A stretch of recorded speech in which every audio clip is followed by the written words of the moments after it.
நம்ம பேரரசு இவங்கெல்லாம் மிகப்பெரிய வெற்றி படங்களை கொடுத்தவங்க.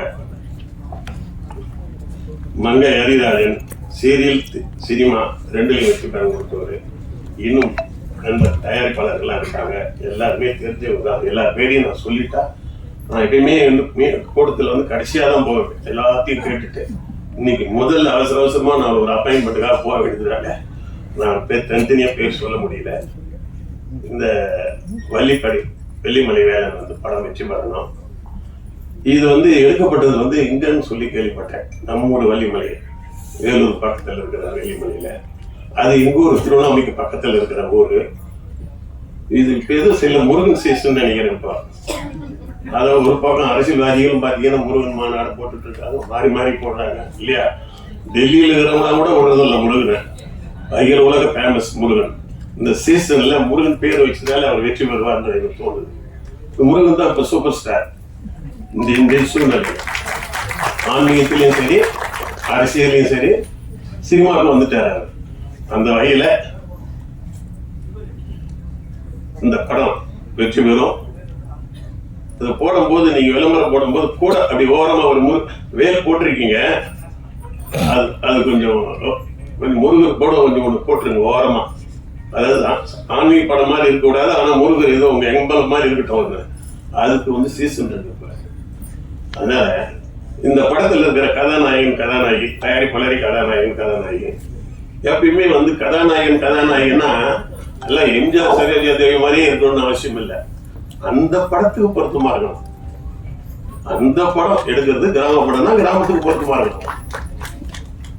சிட்டி படம்னா சிட்டிக்கு பொருத்தமா இருக்கணும். உலக சுற்று வாழ்வன் மாதிரி இருந்தா எம்ஜிஆர் மாதிரி தான் இருக்கணும். இல்லைன்னா உலக சுற்றி பார்க்கறதுல வேஸ்ட் இல்லையா. அந்த மாதிரி வீரவாணி கட்டப்பாமன்னா சிவாஜி மாதிரி ஒருத்தருந்தாதான். அந்த மாதிரி இந்த படத்துக்கு ஏற்ற கதாநாயகி புதுசு மாதிரியே தெரியல, நல்ல பூச்சம் இல்லாம நடிச்சிருக்காங்க, எல்லாம் பண்ணிருக்காங்க. மற்றவங்களும் எல்லாருக்கும் இந்த டெக்னீஷியன்ஸ் எப்பயுமே என்ன பண்ணுவாங்கன்னாக்கா அந்த நடிகர்ல மட்டும் பாராட்டிட்டு டெக்னீஷியன் விட்டுருவோம். ஏன்னா அவங்க பின்னாடி இருக்கிறாங்க, அவங்க தான் ஏற்கிறவங்க, மரத்துக்கு வேறு மாதிரி அவங்க. அந்த கேமராமேன், எடிட்டர், மொத்தம் அது இருக்கிற அனைத்து டெக்னீஷியனுக்கு என்னுடைய வாழ்த்துக்கள். இந்த படத்தை வந்து நீங்க வெளியிடும் பொழுது இப்போ பிஎஃப் போட்டு அதிகமா இருக்கு, ஹவுஸ்ஃபுல்லா இருக்கு. இது தேட்டரில் கொண்டு வரது எப்படின்னு தான் பார்க்கணும். நம்ம ஆள் பாதி ஆடு பாதின்னு சொல்லுவாங்க. ஒருத்தர் படம் பாதி தான், படம் எடுக்கிறது பாதி தான், ஆனா அதை ப்ரொமோட் பண்றது பாதி. சில ஆள் வந்து ஆள் பாத்தீங்கன்னா ரொம்ப வீக்கா இருப்பான். அவன் ட்ரெஸ், அவன் ஹேர் ஸ்டைல பார்த்தா எத்தனை பொண்ணு திரும்பி பார்க்க. ஆள் சாதாரண நல்லா இருப்பான். சில பேர் அழகா இருப்பான், ட்ரெஸ் பண்ண தெரியாது, நடக்க தெரியாது, பேச தெரியாது. அந்த மாதிரி ஆள் பாதி ஆடு பாதின்றது எந்த காலத்துலயுமே உண்டு. அந்த வகையில படம் எடுத்தா பாதி தான். இந்த படத்தை ப்ரொமோட் பண்றது தான் நம்முடைய வெற்றி இருக்கு. உதாரணத்துக்கு பள்ளிக்கூடத்துல 6வது படிக்கிற பசங்களுக்கு ஒரு போட்டி வைப்பாங்க, 8 வரைக்கும் படிக்கிறவனுக்கு ஒரு போட்டி வைப்பாங்க, எஸ்ஹெச் வரைக்கும் படிக்கிறவனுக்கு போட்டி வைப்பாங்க. அப்ப ஈஸியா அந்த பசங்க ஜெயிச்சு மேலில் வர்றதுக்கு நல்லா இருக்கும். 6ல இருந்து எஸ்எல்சி வரைக்கும் எல்லாருக்கும் ஒரே மாதிரி ஓட்டு பண்ணி வச்சா அவன் வீக்கா இருந்தா கூட எஸ்எல்சி படிக்கிறவன் ஜெயிப்பான். 6வது படிக்கிறவன் என்னதான் ஒன்னாலும் அந்த பெரிய பசங்க கூட போட்டி போட முடியாது. ஒரு காலகட்டத்துல நீங்கெல்லாம் சில்வர் ஜூபிலி படம் கொடுத்தவர் உதயகுமார்லாம், அவர் படம் தெரியும் உங்களுக்கு, நல்லா தெரியும் உங்களுக்கு. சரி, இன்னைக்கு ஒரு பேரரசு விஜய்கள் எல்லாருக்கும் நல்ல நல்ல படம் கொடுத்தாங்க. இவங்க படங்கள்லாம் மிகப்பெரிய வெற்றி பெற்றது. ஆனா அதே அவங்க எல்லாம் இப்ப படம் எடுத்து ரிலீஸ் பண்ண விட ஜெயிக்கிறது கஷ்டம். என்ன காரணம்னா, அப்ப நாங்க படம் எடுக்கும் போது என்ன இருந்ததுனாக்கா, பெரிய படங்கள் கூட 250 படத்துக்கு மேல ரிலீஸ் பண்ண முடியாது. 4000 தேட்டர் இருந்தா 250 படம் தான் பெரிய படம் ரிலீஸ் பண்ணோம்னா, போலீஸ் கவுன்சில்ல இருந்த பொறுப்புல அண்ணெல்லாம் இருக்காங்க கேட்டுப்பாரு. நாங்க ரூல்ஸ் கொண்டு வந்து வச்சிருந்தோம். எல்லாரையும் ஒரே நேரத்தில் ரிலீஸ், இது 200க்கு மேல ரிலீஸ் பண்ணாங்க.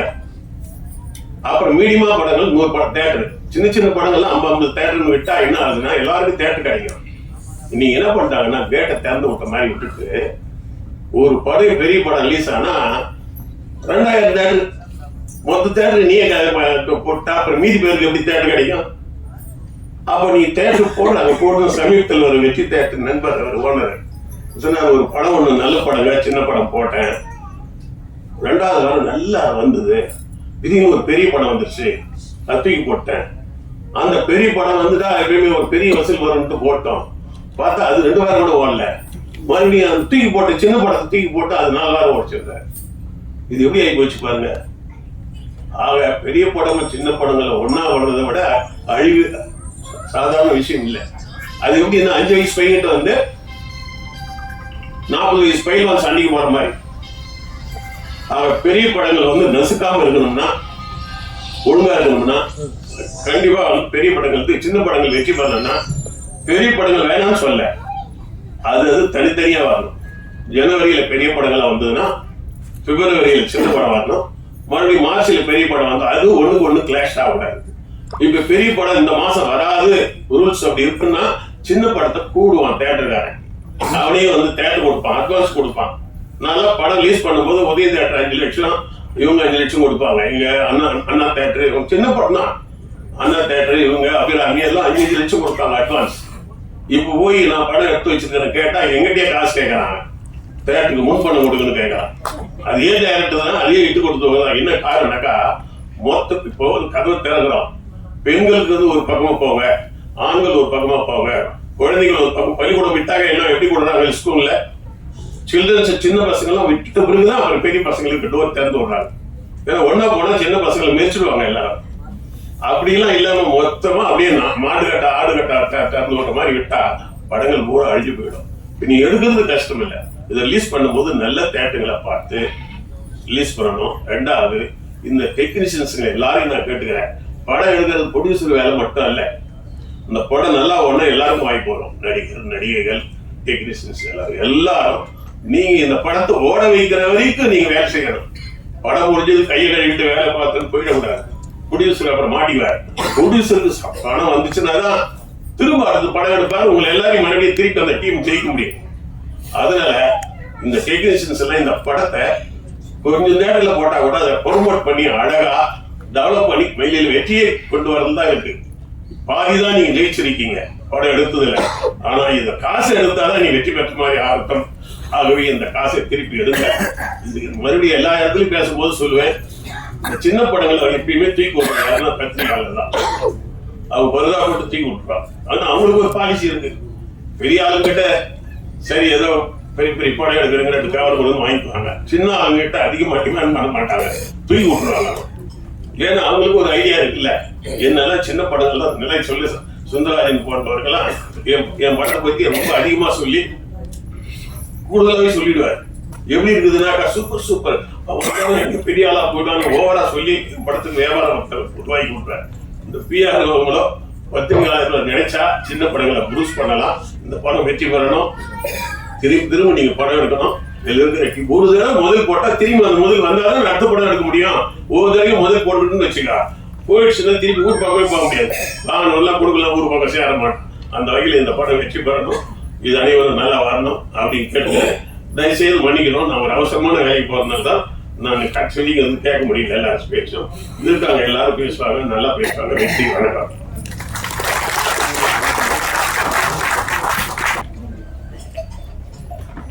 ஒருத்தர் வந்து 30 வருஷமா காலில் செருப்பு கூட போடாம ஒரு பெரிய லட்சியத்தோட இருக்கார். மோகன், நீங்க செருப்பு சார் 30 வருஷமா ஒருத்தர் நான் இயக்குனர் ஆகாம செருப்பு போட மாட்டேன்னு இருக்கார்.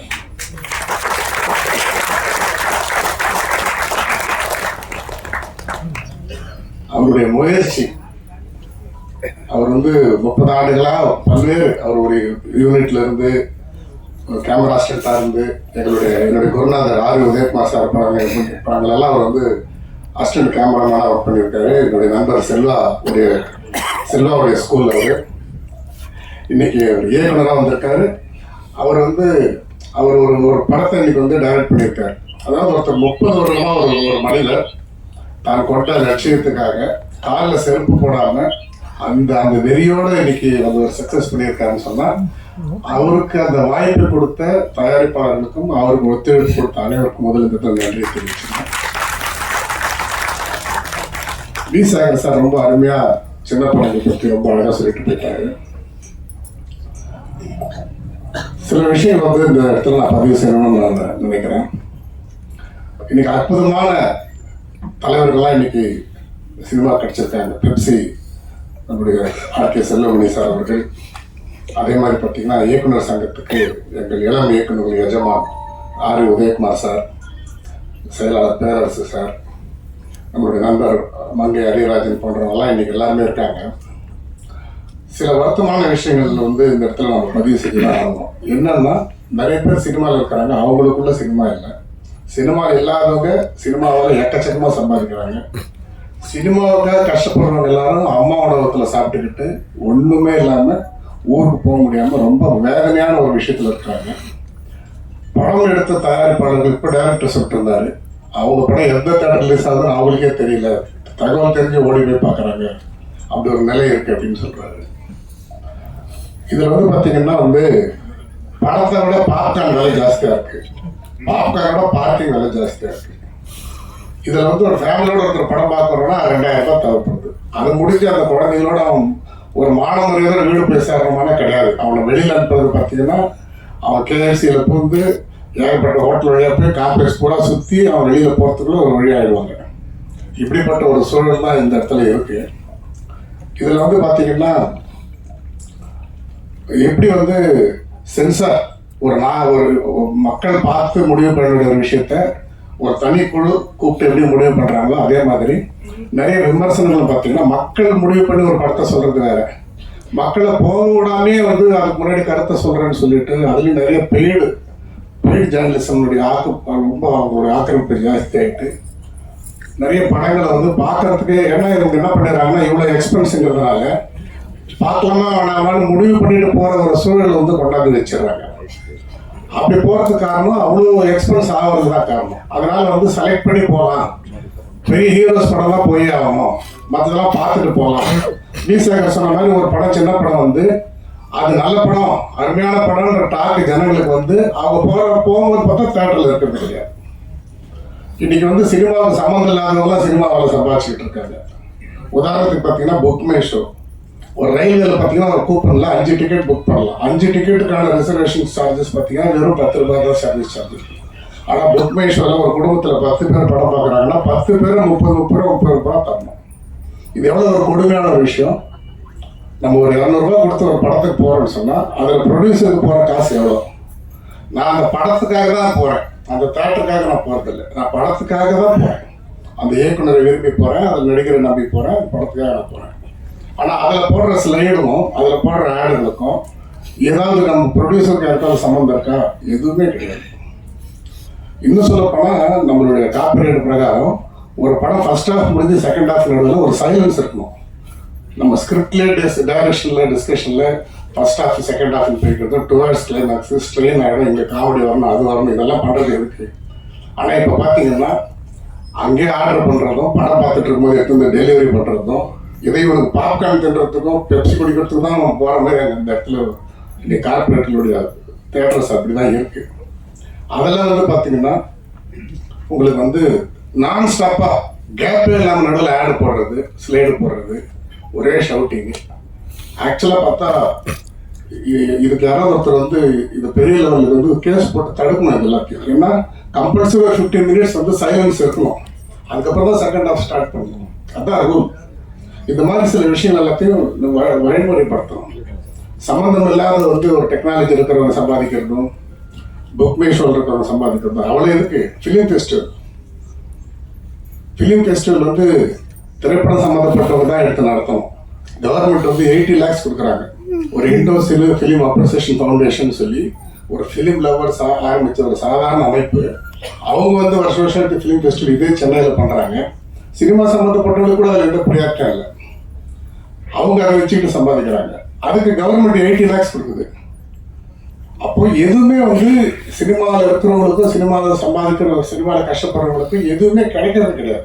அது படம் எடுக்கிறவங்களாக இருந்தாலும் சரி, எதில் இருந்தாலுமே சரி. அதனால ஒரு புக் மை ஷோ மாதிரி ஒரு ஆப் கூட நம்மளால முடிவு பண்ண முடியாதா, ரெடி பண்ண முடியாதா? இதெல்லாம் வரைமுறைப்படுத்தணும். அதுக்கு அருமையான தலைவர்கள் இன்னைக்கு சினிமாவில் கிடைச்சிருக்காங்க.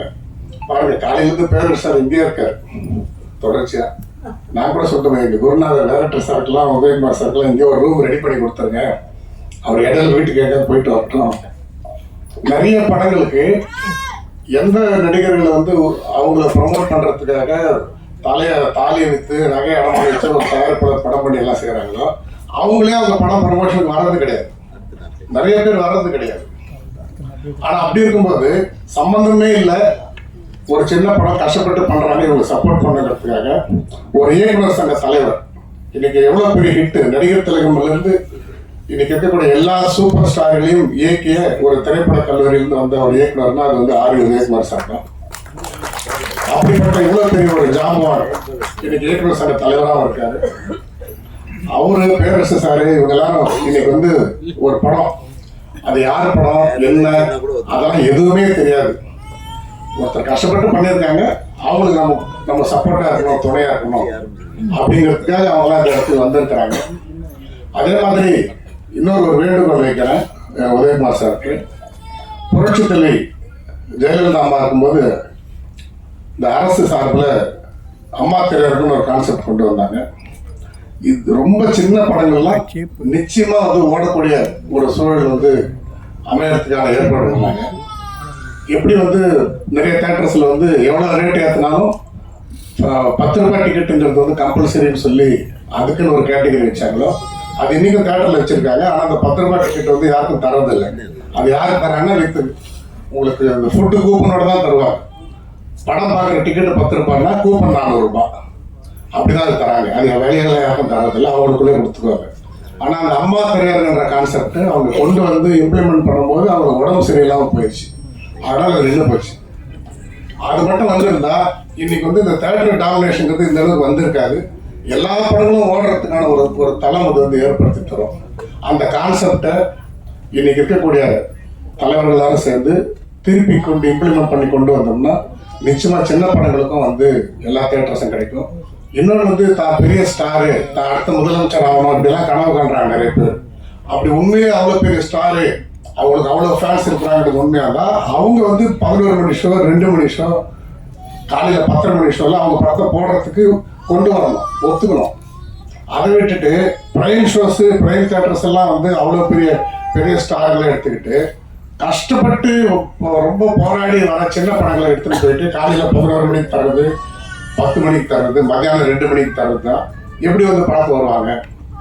ஸோ இப்படிப்பட்ட ஒரு சூழல் இங்கே இருக்குது. அதனால் வந்து இவங்கெல்லாம் வந்து இவ்வளோ கஷ்டப்பட்டு இவ்வளோ செலவு பண்ணி ஒரு நம்பிக்கையில் இது போன்ற தயாரிப்பாளர்கள்லாம் நிறைய இளம் கலைஞர்களை ஒரு 30 வருஷமாக செருப்பு போடாத ஒருத்தர் கூப்பிட்டு இன்னைக்கு ஒருத்தர் லைஃப் கொடுத்துருக்காங்க.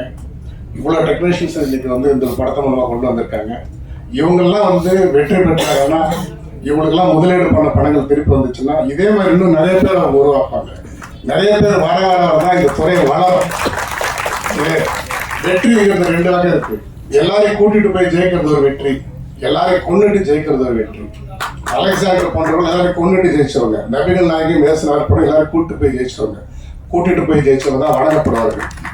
அது எல்லாரும் வணங்கப்பட வேண்டும். அப்படிப்பட்ட வெற்றிக்கு பத்திரிகையாளர்கள் அனைவரும் இது போன்ற சிறிய படங்களுக்கு ஒத்துழைப்பு தர வேண்டும். நிறைய அந்த விமர்சனங்கள், இந்த பெய்டு இதெல்லாத்தையும் விட்டுட்டு ஒரு அவங்க போராடி வரட்டும். ஜனங்க பார்த்துட்டு முடிவு பண்ணிட்டோம், வேணாம் நல்லா இல்லை அப்படின்னு அவங்க சொல்லட்டும். பார்க்கறதுக்கு முன்னாடி இது வேஸ்ட்டு, இது பார்க்கறதுக்கு தேவையில்லாத வேலைன்ற மாதிரிலாம் ரொம்ப நெகட்டிவாக சொல்லி அந்த அப்படி செய்வது அதனால வந்து எந்த விதமான பலன்கள் அவங்க முடிவு பண்ணிட்டோம். மக்கள் வந்து ஒரு படத்தை வேணான்னு சொன்னால் அதை 100% ஏற்றுக்கிறதுக்கு எல்லா கலைஞர்களும் தயாராக இருக்கிறாங்க. அதை பார்க்கவே கூடாதுன்னு தடுக்கிறத 1% கூட யாரும் ஏற்றுக்க முடியாது. அது போன்ற விஷயங்களை செய்ய வேண்டாம். சிறிய படங்களுக்கான அங்கீகாரத்தை அனைவரும் கொடுக்க வேண்டும். யாரு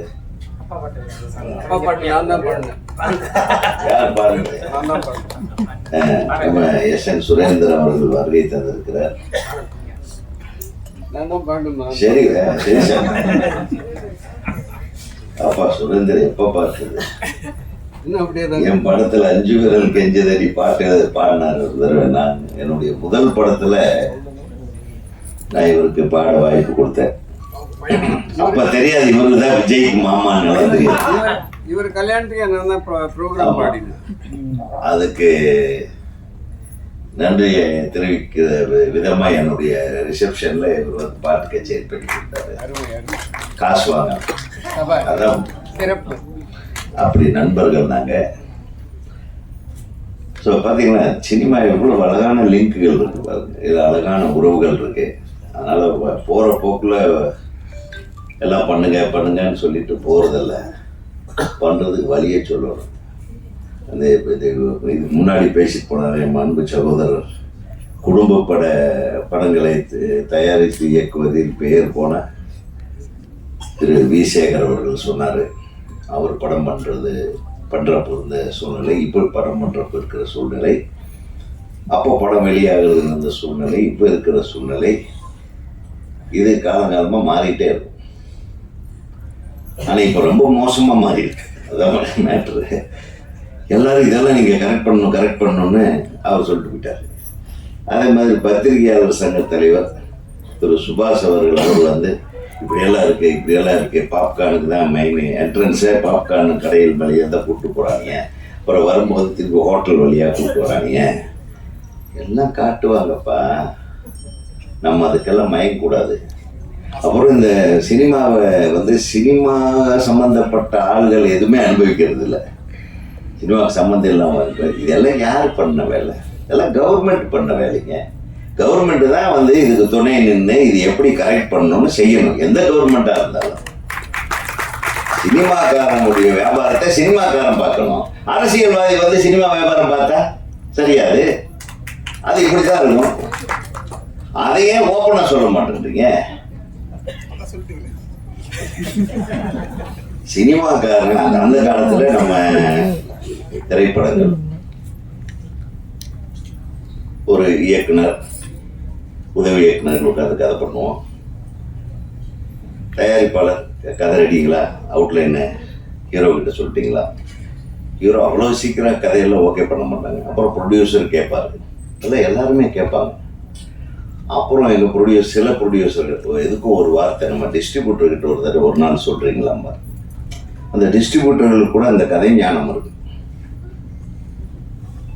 ஆக மொத்தம் எல்லாரும் ஒரு குடும்பமாக இருந்து உருவாக்கின கதைகள் மட்டும்தான் இன்றளவுக்கும் பேசப்படுகிறது. இன்னைக்கு உதயகுமாருக்கு ஒரு பேர் இருக்கு, அதாவது உதயகுமார் இந்த மாதிரி வெற்றி படங்களை கொடுத்தவர், வி சேகர் வெற்றி படங்களை கொடுத்தவர், பேரரசு அவர்கள் வெற்றி படங்களை கொடுத்தவர் அப்படின்னு ஏன் சொல்றாங்கன்னா, அந்த படத்தை எடுத்தவங்க மட்டும் லாபம் இல்லை, நடிகருக்கு லாபம், டைரக்டருக்கு லாபம், தயாரிப்பாளருக்கு லாபம், டிஸ்ட்ரிபியூட்டருக்கு லாபம், தியேட்டரில் போட்டவனுக்கு லாபம், பார்த்தவனுக்கு மனதளவுக்கு சந்தோஷப்பட்டது ஒரு மிகப்பெரிய லாபம்.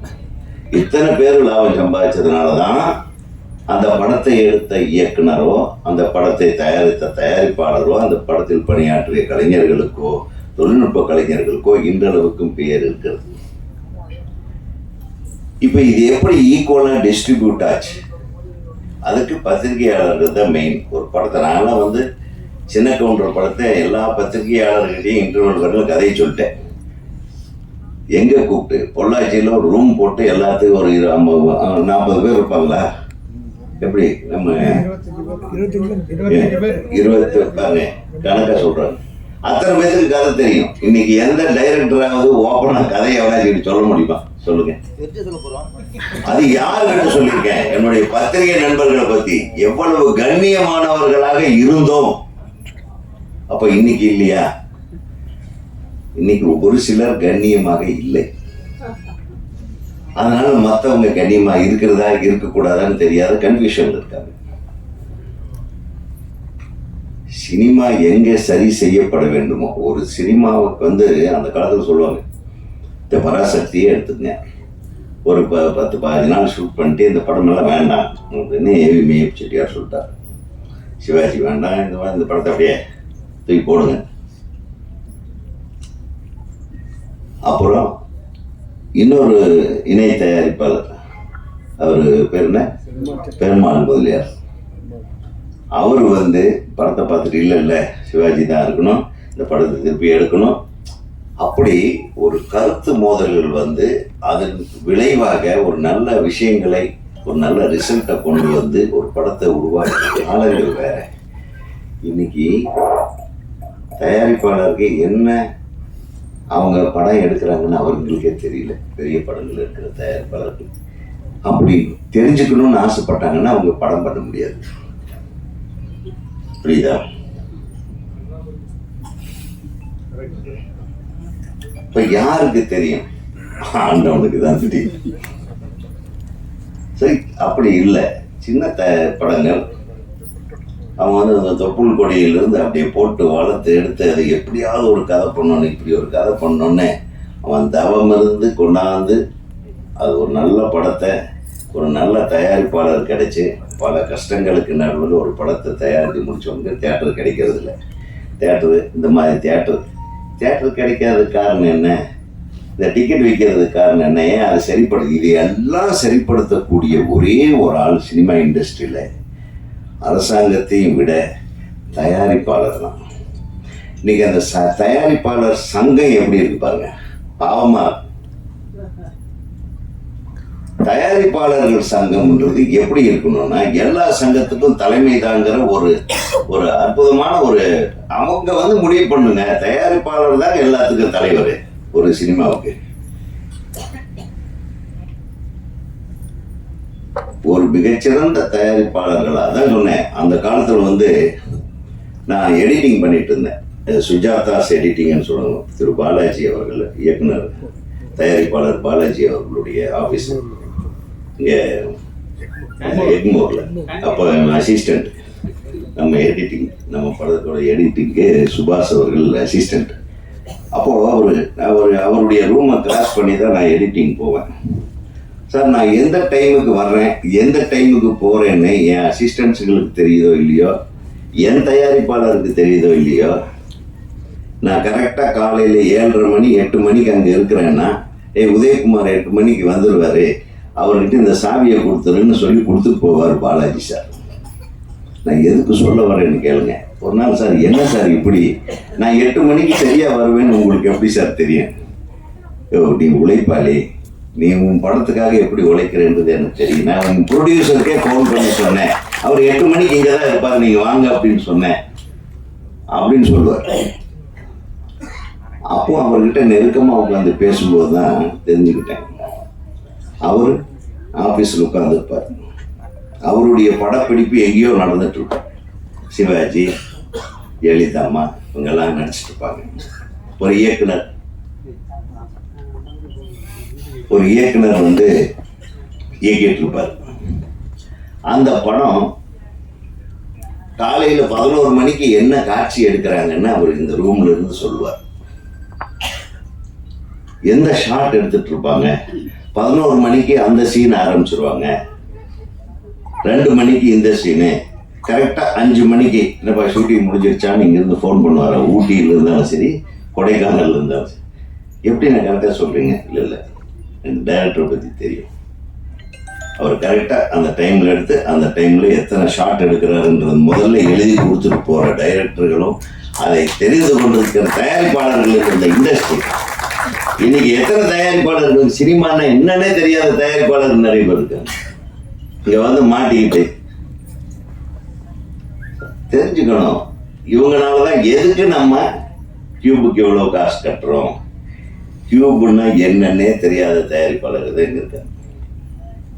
ஸோ நீங்க பேசுறீங்க தம்பி, இது இந்த மேடையில் பேசுறீங்க. நேராக தயாரிப்பாளர் சங்கத்துக்கு போயிட்டு அவங்க எல்லாத்தையும் ஒரு மீட்டிங் போட்டு பாருங்க. ஈசி மெம்பர் இருக்க ஈசி மீட்டிங் நடக்க போகுது. இன்னும் கொஞ்சம் ஒரு பேப்பரில் கூட எழுதி கொடுத்துரு என்னென்ன பேசணும்.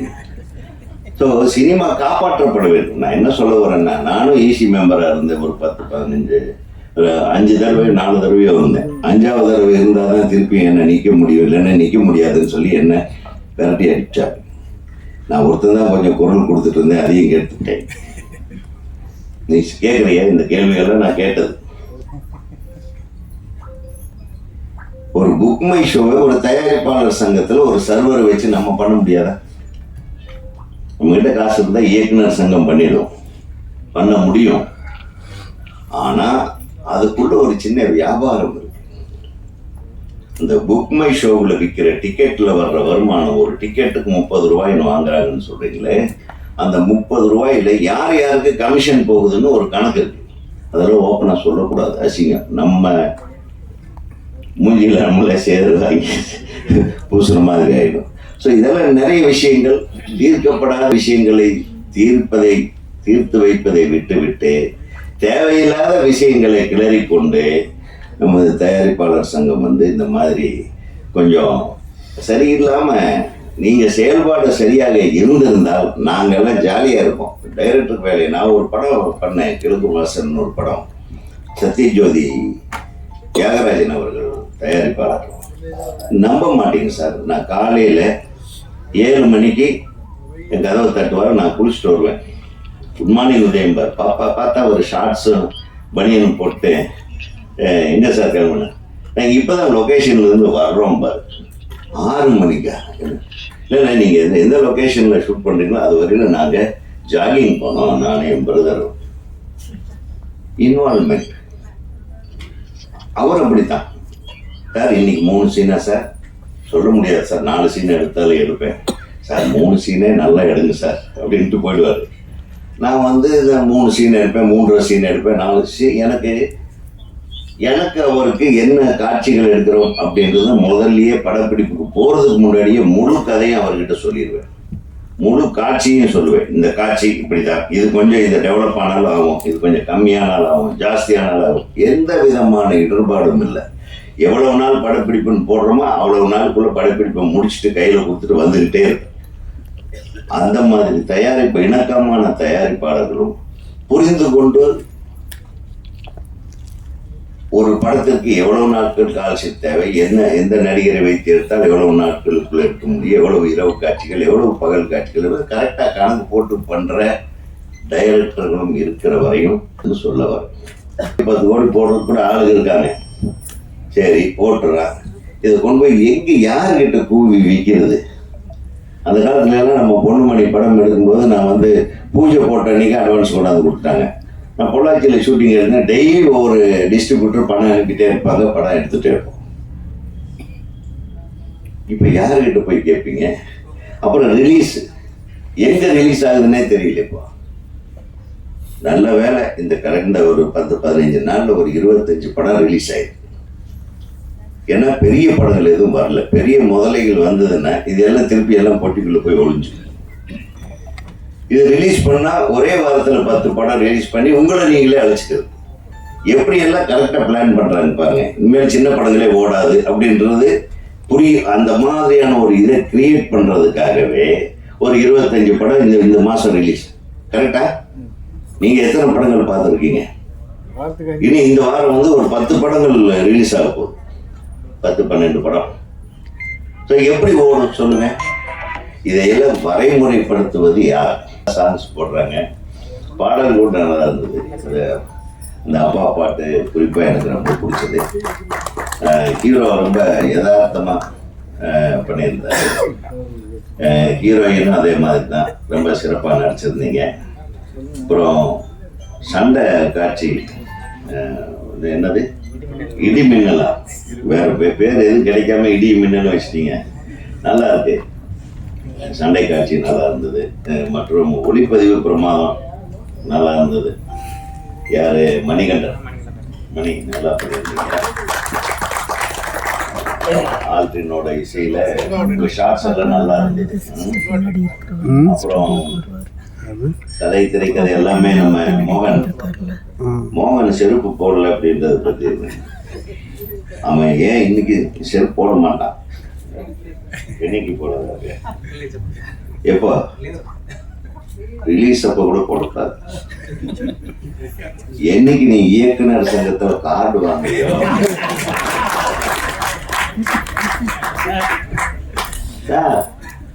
நீங்க தமிழ்நாடை விட்டு நீ வெளிநாட்டுக்கு படம் எடுக்க போகணும், ஷூட்டிங்க்கு போகணும்னா இயக்குனர் சங்கத்தோட கடிதம் இருந்தாதான் விசா கொடுப்பான். நிறைய பேருக்கு தெரியறதில்லை. நீ ஒரு இயக்குனர்னு போய் வெளியே எங்கேயாச்சும் சொல்லணும்னா நீங்கள் ஆந்திராவுக்கு போய் அங்கே ஏதாச்சும் பிரச்சனை வந்ததுன்னா அங்கே சரி உங்கள் டைரக்டர் யூனியன் கார்டை காட்டுங்கம்மா.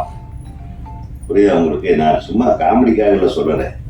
இயக்குனர் அப்படிங்கிற அங்கீகாரத்தை தமிழ்நாடு திரைப்பட இயக்குனர் சங்கத்திலிருந்து பெற்ற பின்னால் தான் நீ இந்த காலனியை அணிய வேண்டும் என்று. அதுக்கு முன்னாடி மகனே வாய்ப்பே இல்லை ராஜா என்று. என்ன நீதான் செல்வா வந்து தன்னுடைய நண்பர்களுக்காக இந்த விழாவில் கலந்துருக்காரு. அவர் எஸ்ஏசி சார், எழில் சாரோட பெரிய கேமராமேன். அவரு அவருடைய உதவியாளர். அது என்னுடைய படங்களில் கார்த்திக் ராஜா சின்ன கவுண்டர் படத்தில் உதவியாளராக வேலை செஞ்சிருக்காரு.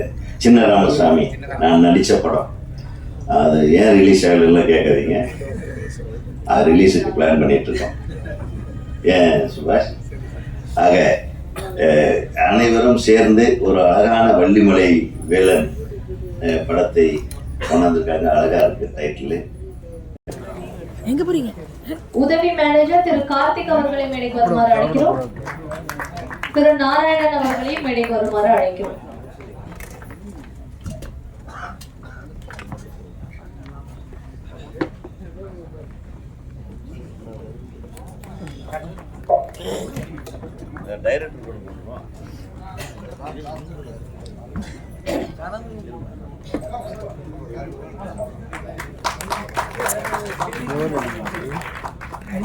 பின்னணி பாடகி காயத்ரி அவர்களை மேடைக்கு வருமாறு அன்புடன் அழைக்கிறோம்.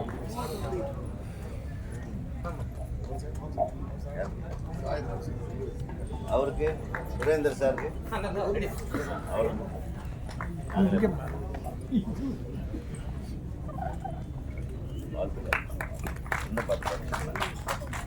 சுரேந்தர் சார் அவர்களுக்கும் ஆர் உதயகுமார் சார் மற்றும் பேரரசு சார் அவர்கள் இணைந்து மரியாதை செலுத்துகிறார்கள்.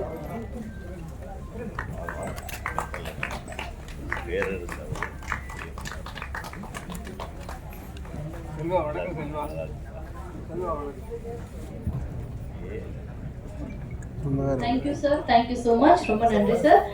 அடுத்ததாக வள்ளிமலை வேலன் படக்குழுவை வாழ்த்தி பேசுவதற்காக தமிழ் திரைப்பட தயாரிப்பாளர்கள் சங்க செயற்குழு உறுப்பினர் திரு செந்தாமரை கண்ணன் அவர்களை அன்புடன் அழைக்கிறோம்.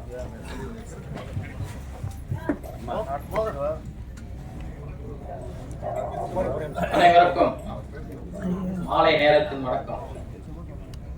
இந்த வள்ளிமலை வேலன் திரைப்படத்தின் படக்குழுவினர் அனைவருக்கும் என் நன்றியை தெரிவித்துக் கொள்கிறேன். இன்னைக்கு இந்த மேடையிலே ஒரு தயாரிப்பாளர் ஆட்டுக்கொண்டேன். நான் என்ன வச்சுதான் எல்லாமே பேசியிருக்காங்க. அது நல்ல கருத்து தான். அண்ணா சொன்னதெல்லாம் நான் வந்து தப்பா இது பண்ணல. அது வர வேண்டியது தான், நடக்க வேண்டியது தான். அது இப்போ நான் வந்து கொஞ்சம் இப்போ நான் எனக்கு இங்கே வந்து இப்போ மீட்டிங் வந்து போகணும், ஈசி மீட்டிங்கு.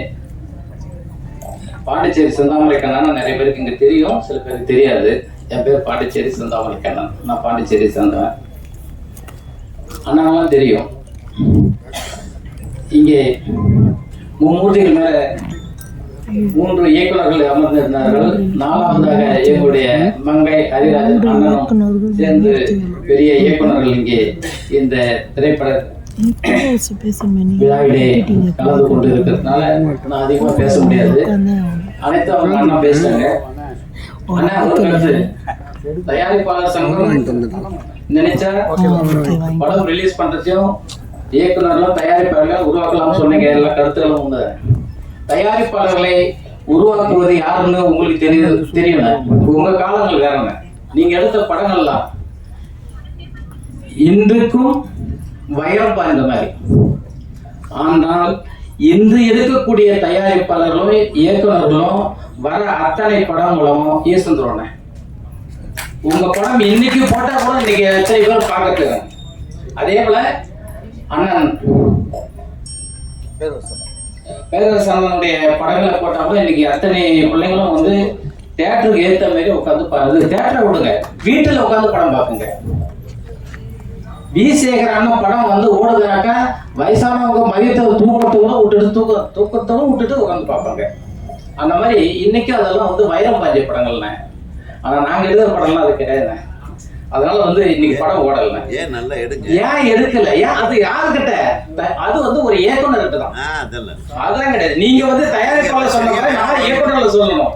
இயக்குனர்களும் தப்பு பண்ணிருக்கேன். எங்களுக்கு என்ன தெரியும் தயாரிப்பா? இப்ப ஒண்ணு நீங்க சொன்ன மாதிரி ஏதோ ஒரு வேலை செஞ்சுட்டு வராங்க, ஒரு படம் எடுக்கிறாங்க அப்படின்னு உண்மை. அது எங்க வராங்க தயாரிப்பாளர், ஒரு தயாரிப்பாளர் உருவாக்க யாரு? ஒரு இயக்குனர் வராங்க தேடிட்டீங்களே. நான் சும்மா உட்காந்துட்டு நான் ரியல் எஸ்டேட் பண்ணியிருந்தேன். என் வீட்டுக்கு வந்து கதவை தட்டி உன்னை நான் அப்படி பண்றேன் இப்படி பண்றேன், இவ்வளவு கோடி சம்பாடலாம் அப்படியே கோடி சம்பாடலாம் சொன்னதெல்லாம் யாரு? ஒரு இயக்குனர். அது இயக்குனர் சங்கத்துக்கு வந்து சரியான இயக்குனரான்னு கேட்டுக்கணும். நீங்க யாரோ போற மேல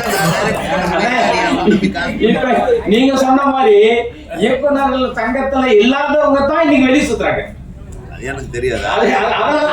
அதனாலதான் எங்களுக்கு தெரியல. அடையா ஆமா, அது உங்க தப்பு. அது வந்து இத்தனை வந்து எங்களை கொண்டு வந்து இங்க ஒரு படம் எடுக்கிறோம் அதே சொல்லிவிட்டு வேலையை முடிச்சிடறாங்க. அப்ப வந்து நீங்க சொன்ன மாதிரி நாங்களாம் வந்து அவங்க எல்லாம் டைரக்டர்களே இல்லைங்க, அவங்க எல்லாம் வியாபாரிங்க. வியாபாரிகள் தான். உண்மை இன்னைக்கு அப்படிதான் நடக்குது. இன்னைக்கு அந்த மாதிரி நடக்குது. அதாவது இன்னைக்கு ஒண்ணு இந்த படத்தோட டைரக்டர் இயக்குனர் வந்து இன்னைக்கு காலையில 30 ஆண்டு காலம் செருப்பு அணியாம பண்ணிருக்காங்க. அது வந்து ஒரு இந்த சினிமா மேல இருக்கிற ஒரு மோகமும் ஒரு பாசமும் ஒரு பக்தியும். அதனால வந்து அவரு ஜெயிப்பார். ஆனா இப்ப இருக்கிற அவர் மாதிரி வந்து எல்லாம் இருக்கணும்னு தான் சொல்றேன். நீங்க யாரும் தப்பா எடுத்துக்காதீங்க. சில இயக்குனர்கள்லாம் இயக்குனர்னு சொல்லிட்டு வராங்க, அவங்க இயக்குனர் கிடையாது. அண்ணன் சொன்ன மாதிரி அவங்க சங்கத்துல உறுப்பினரும் கிடையாது. அதனால நாங்க வந்து கஷ்டப்பட்டது வந்து அது வந்து நீங்க தயாரிப்பாளர் சரியில்லைன்னு சொன்னீங்கல்ல. ஆனா இன்னைக்கு ஒரே ஒரு கருத்து, தயாரிப்பாளர் சங்கத்துல இன்னைக்கு மீட்டிங் நடந்து இப்ப நான் போகணும். அதனால அண்ணா சொன்ன கருத்துக்களை இப்ப நான் போய் கேட்க போறேன், நானும் சொல்ல போறேன். சிறிய பட தயாரிப்பு நம்ம கரெக்ட் பண்ண வேண்டிய விஷயம் இருக்குதுங்க. ஆனா இன்னைக்கு வந்து பெரிய படம் வந்தா தானே இப்ப தேட்டருக்கு கொடுக்குறாங்க. இந்த சின்ன படத்துக்கு அது எந்த தேட்டர் போறாங்க? கேளுங்க, யார் கேட்டது? நீங்க தான். ஆனா நாங்க கேட்டாலும் நாங்க முடியல.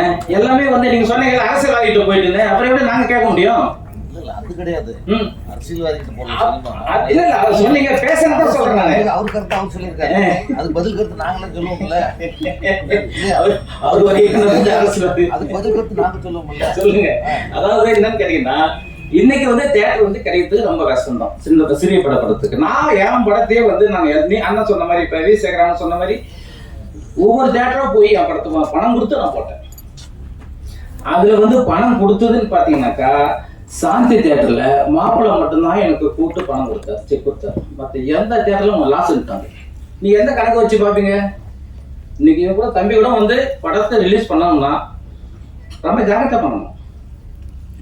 பணமே வரல, அதனால லாஸ் ஆகுது. என்ன பண்றது? கஷ்டம்தான். இந்த கஷ்டம் நானும் இப்படி ஒரு